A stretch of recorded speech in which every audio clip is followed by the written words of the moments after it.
So, our topic this morning is God works through us. So, I thought before we get into it, we might even take a look at our definition of God and what we mean by that. And do you remember what you thought of as God when you were growing up, what you were taught? What I was taught was that everything was God's will. So I remember even, the phrase was when somebody wanted to do something or was going somewhere, they'd say, God willing. Like it was God's will if they made it there or God's will if they didn't make it there. There was even a phrase where my mother was from in Arkansas, God willing and the creek don't rise. Because when the creek grows, you weren't going anywhere. But that concept that takes a punishing God and a rewarding God, doesn't it? So if God feels like it or if you deserve it, you get good things, and if you don't, you get punished. And we really thought of God in that way for many, many, many centuries, millennia actually. And in this new age, when we have incorporated some ideas from the East actually, and the ancient wisdom of India with the idea of God as three different aspects, but that God is energy, is Atman,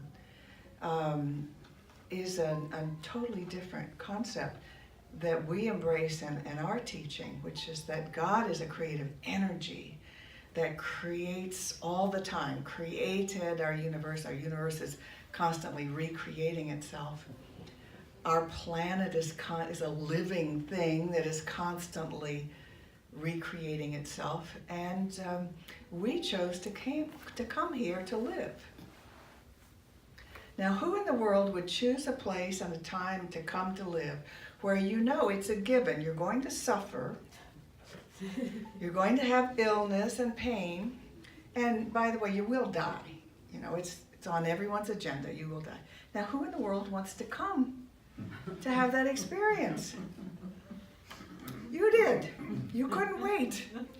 You couldn't wait to have this experience because you knew it's just one of many experiences you're going to have as the self, as that, sometimes we refer to it as our soul, that part of you that is eternal and ongoing.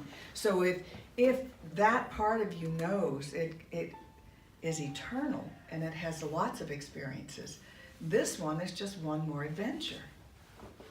So why do you come here when you know it's going to be painful and difficult and challenging and fun and rewarding and loving and all of that, and you're going to die?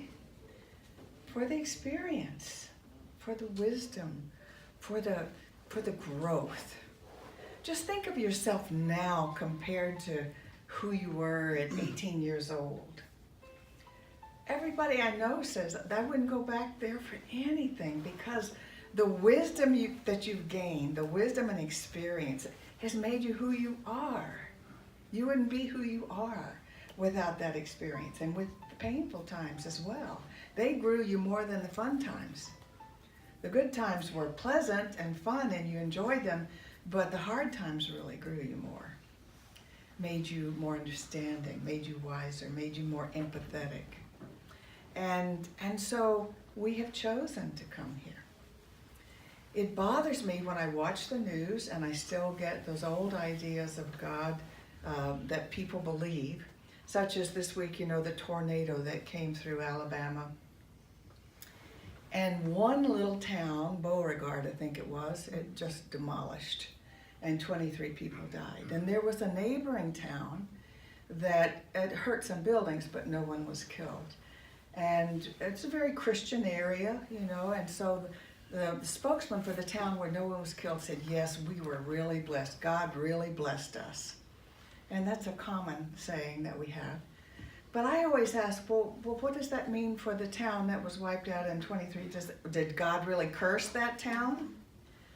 No, I don't think so. God sets up the universe. God sets up the earth. We have storms. guess what? You are in the way. If there is no death, there really is no tragedy. We experience it as tragedy. We experience it as loss. But what is always so rewarding to watch is all the uninvited helpers that rush in.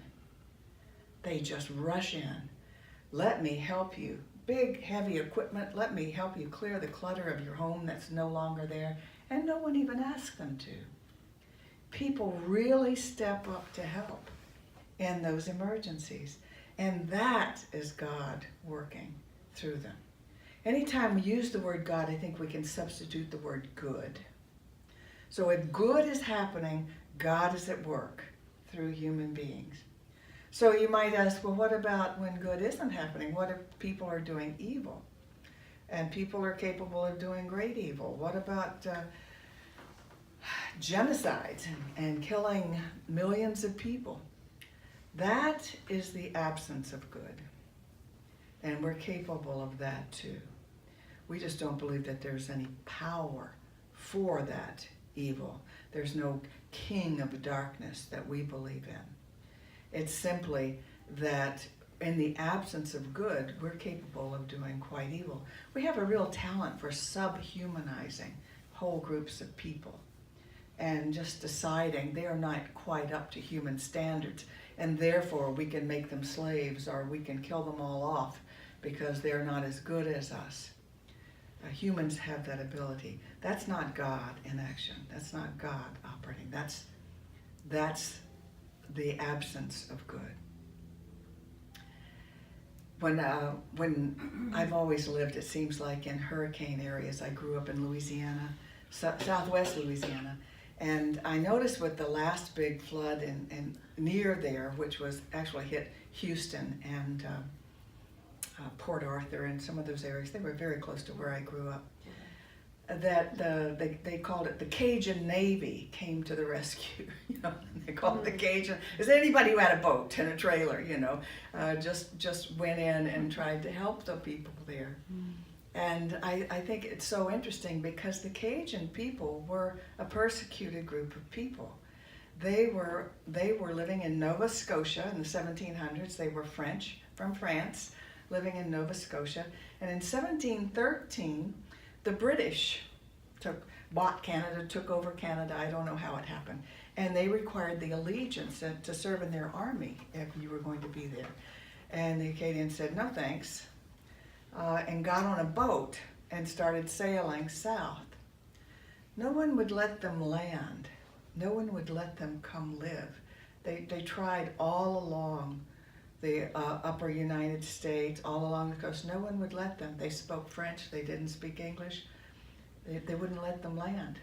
They finally landed in Louisiana because of the swamps and the marshes, and they settled in there and hid, literally, because no one wanted them. And they learned to live in those swamps and marshes in an amazing way, and they still speak their language. It doesn't sound like French from France, but it's still Arcadian or Cajun French. And they're very, very sweet people. Very sweet, very helpful. And so their culture still exists, even though, they endured a lot of pain. God works through them. God works through you.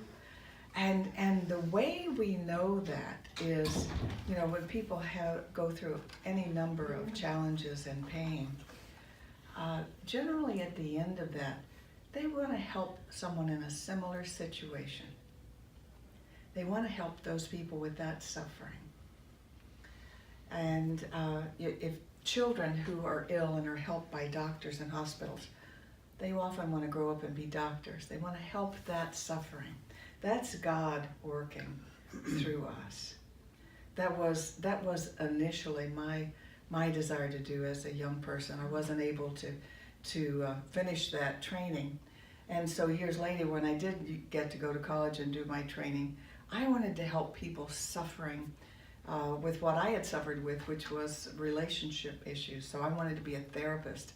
I thought there's no pain like like emotional pain. I want to help alleviate that suffering. So that's what we do with our painful experiences. We want to lift and help others. That's God working through us. It's interesting that so many of our people in this movement are helpers and healers. I can look around the room and I know just most of you what you do, that you help and you heal others. And that's a beautiful thing, and that makes you feel good, doesn't it? That's God working through you. That's good working through you. And so I've been listening to a lot of teachers from the East recently. I was listening to the Dalai Lama, and he was saying that your Western culture is so materialistic. And he said the problem with that is that it's very stressful. The endless things to want and to accumulate and get. And also, there's all this comparison. If so-and-so has something I don't have and I want that, it's just very stressful. He thinks it's just much easier to live the life that they do in the East, of where you focus on going within, being in touch with your real self, and learning to control your emotions so that you don't add more suffering to the world with your anger or your upsets. The Course in Miracles says you add as much suffering to the world when you take offense as when you give offense. So the Dalai Lama is talking about learning not to take offense at anything, not to give anger, not to give upset, not to do jealousy, because that just adds to the suffering of the world. So in this study of the East, we were also looking at yogis yesterday, and one man's story. He was a famous photographer who had photographed all the presidents, the famous directors, actors, and his whole goal was getting the shot. He wanted to get the shot. He said it was very stressful, 14-hour days, traveling all over the world, putting himself under all that pressure. Of course, nobody was doing it to him. And then one day, he couldn't move his right arm. His right arm was his photography arm. This one, he held the camera and clicked the button up here. And of course, he would get in many different positions and whatnot. So he saw the doctor, and they said he had a calcified nerve going to his right arm. So they did surgery, and after the surgery, he couldn't move his arm at all. And the doctor looked at him, and he looked me right in the eye and said, "You'll never use your right arm again." So he suffered with that concept for a while, and then he decided to go study yoga in the East, in India, and spent 10 years studying it. I don't know how long it took him to heal, but he did completely heal. And again, the idea was that the pace of this Western life was very hard on his nervous system. The stress, the pace, the struggle. Not that he was successful. There was not a matter of being successful or not, but successful people can also push themselves and push and push and push. So he has complete use of his right arm. And he was fascinated with this journey of yoga and the going within and learning to meditate.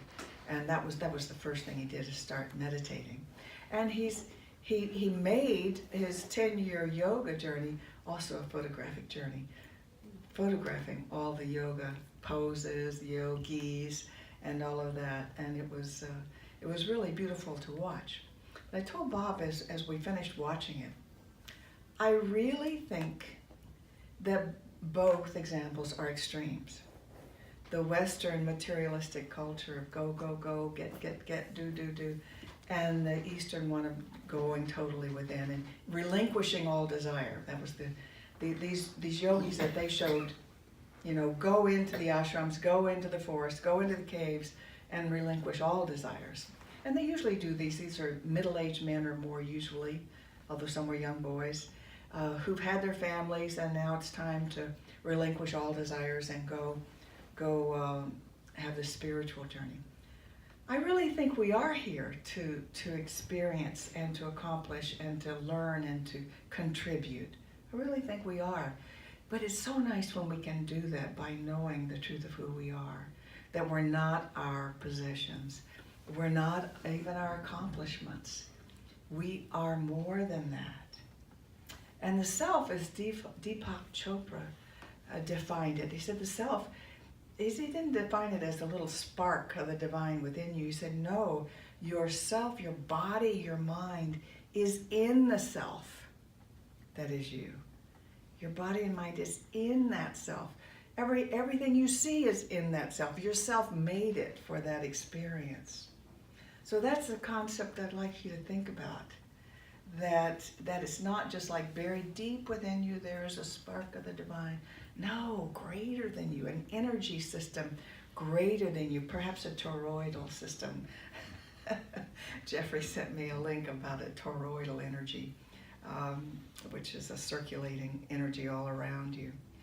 And that you are within, and you are so much more than your physical body. You're so much more. You're so much more than any disease or illness that you have. You know, most of all, I'd like to stress, don't buy into the fact that anything you have is irreversible or inevitable, or that it takes Western medicine to heal. I'm not telling you not to take the Western medicine. I'm just saying, don't say it's this or nothing. Because that energy that you are is always recreating your body. Always, always, always. Always recreating your body. And you can say to yourself and know, my body is renewing itself in the pattern of perfection. And if you're worried about aging, I'm renewing my body in the pattern of youth, in newness and vitality. How do placebos work? You're given a sugar pill and it works 60% of the time as well as a medicine. Because you got the pill, you said, this is probably going to be the trick to heal me.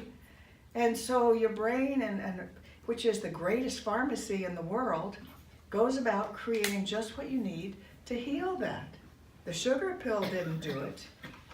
Your expectation did it. Your thought did it. So we need to not buy into, you'll never use your right arm again. This will never happen again. You know, you need to accept that this is terminal. You don't need to accept anything, except the you that you are is far greater than this body walking around. But this body walking around is a miracle too. So don't forget about that. And so now we're going to invite Felicia back to sing another song.